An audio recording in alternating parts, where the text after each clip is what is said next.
ବିଭିନ୍ନ ରୂପ ଦେଇପାରନ୍ତି।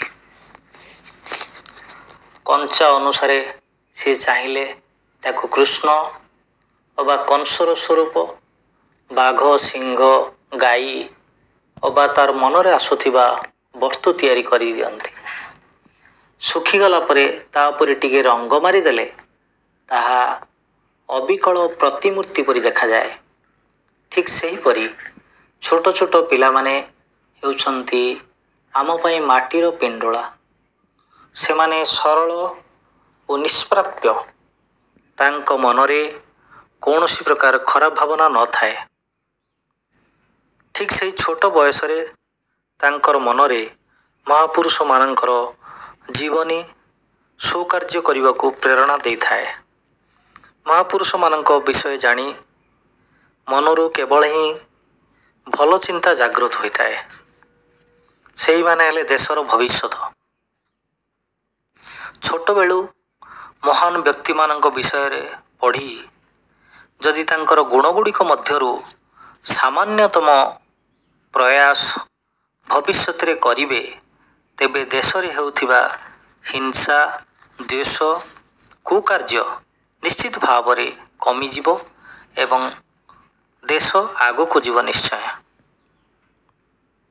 ତେଣୁ ଏହି ପରିପ୍ରେକ୍ଷୀରେ ଶ୍ରୀମତୀ ଜୟଲକ୍ଷ୍ମୀ ସେଠୀଙ୍କର ଲିଖିତ ଭାରତରେ ଜନ୍ମିତ ସୁଯୋଗ୍ୟ ସନ୍ତାନମାନଙ୍କର ଜୀବନୀ ନିଶ୍ଚିତ ଭାବରେ ପିଲାମାନଙ୍କ ପାଇଁ ପ୍ରେରଣାର ଉତ୍ସ ହୋଇ ଉଠିବ ଏବଂ ଦେଶ ଗଠନରେ ପ୍ରମୁଖ ଭୂମିକା ଗ୍ରହଣ କରିବ। ଶ୍ରୀମତୀ ଜୟଲକ୍ଷ୍ମୀ ସେଠୀଙ୍କର କଲମ ଏମିତି ଚାଲିଥାଉ ଏବଂ ମହାପ୍ରଭୁ ଜଗତର ନାଥ ଶ୍ରୀ ଜଗନ୍ନାଥ ତାଙ୍କର ଲେଖାକୁ ଆହୁରି ବଳିଷ୍ଠ କରିବାକୁ ଶକ୍ତି ଦିଅନ୍ତୁ। ଏହା ହିଁ ତାଙ୍କ ନିକଟରେ ବିନୀତ ପ୍ରାର୍ଥନା।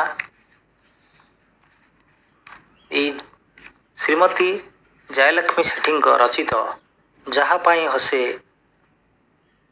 ବୀରା ପ୍ରସବିନୀ, ତାଙ୍କର ଅନେକ କବିତା ମଧ୍ୟରେ ଏକ ଡକ୍ଟର APJ ଅବଦୁଲ କାଲାମଙ୍କ ଉପରେ ଲିଖିତ ଏକ କବିତା। ସେ ଲେଖିଛନ୍ତି, ପେପର ବିକାଳି ବୈଜ୍ଞାନିକ ହେବ, ଜାଣିଛ କି ପିଲେ କିଏ? କ୍ଷେପଣାସ୍ତ୍ର ରଚି ଅବଦୁଲ କାଲାମ ରଖିଗଲେ ଯଶ ସିଏ। ପେପର ବିକାଳି ବୈଜ୍ଞାନିକ ହେବ, ଜାଣିଛ କି ପିଲେ କିଏ? କ୍ଷେପଣାସ୍ତ୍ର ରଚି ଅବଦୁଲ କାଲାମ ରଖିଗଲେ ଯଶ ଯିଏ। 1931 ଅଗଷ୍ଟ ରାମେଶ୍ୱରଠାରେ ଜନ୍ମ, ଜୈନୁଲାଦିନ ଆସିଆମାଙ୍କର କରିଲେ କୁଳ ମଣ୍ଡନ। ଜାତିଆଣ ଭାବ ପ୍ରତିବନ୍ଧ ବୋଲି ସୁବ୍ରମଣ୍ୟମ କଲେ ପୁତ୍ର, ତାଙ୍କରି ପ୍ରେରଣା ଉଡ଼ି ବୁଲିବାରେ ହୋଇଲେ ବିଜ୍ଞାନ ଛାତ୍ର। ଘଣ୍ଟା ଘଣ୍ଟା ଧରି ପକ୍ଷୀର ଉଡ଼ିବା ଅନୁକ୍ଷଣ କରୁଥିଲେ, ବିଶ୍ୱବିଖ୍ୟାତ ବୈଜ୍ଞାନିକ ହୋଇ ବିଶ୍ୱ ପ୍ରତିଷ୍ଠିତ ହେଲେ। ଡେଣା ବିହୀନର ହୋବର କ୍ରଫଟ, ନନ୍ଦୀ ନାମ ଦେଇଥିଲେ, ପୃଥ୍ୱୀ ଓ ଆକାଶ ନାଗ କ୍ଷେପଣାସ୍ତ୍ର ପରୀକ୍ଷଣ କରିଥିଲେ। ଅଗ୍ନି ତ୍ରିଶୂଳକୁ ନିର୍ମାଣ କରିଣ, କ୍ଷେପଣାସ୍ତ୍ରମାନ ଯଶ, ଏତେ ଜ୍ଞାନଧାରୀ ସରଳ ଜୀବନ, ଝୁରୁଅଛି ସାରା ବିଶ୍ୱ। 66 ବର୍ଷେ କୃତିତ୍ୱକୁ ଦେଖି ଭାରତ ରତ୍ନ ପାଇଲେ, ପରମାଣୁ ରାଷ୍ଟ୍ର ଭାରତ ହୋଇଲା ସାରା ବିଶ୍ୱ ଜଣାଇଲେ। ରାଷ୍ଟ୍ରପତି ପଦ ଅଳଙ୍କୃତ କଲ 2002ରେ, ସବୁଠାରୁ ତାଙ୍କ ବଡ଼ପଣ ଥିଲା ପିଲାଙ୍କୁ ପଢ଼ାଇବାରେ। ହୃଦୟ ସପନ ସାକାର ନିମନ୍ତେ ଆହ୍ୱାନର ଦୀପ ଜାଳି, ତୁମ ପରି ପିଲା ସାଥେ ବନ୍ଧୁ ହୋଇ ଦେଶ ପ୍ରୀତି ଦେଲେ ବୁଳି। 2015 ମସିହାର ସଭାର ଭାଷଣ ବେଳେ ଟଳି ପଡ଼ିଥିଲେ ଆହେ କର୍ମବୀର, ଚାଲିଗଲ ପର ପାରେ। 2015 ମସିହାର ସଭାର ଭାଷଣ ବେଳେ ଟଳି ପଡ଼ିଥିଲେ ଆହେ କର୍ମବୀର, ଚାଲିଗଲ ପର ପାରେ।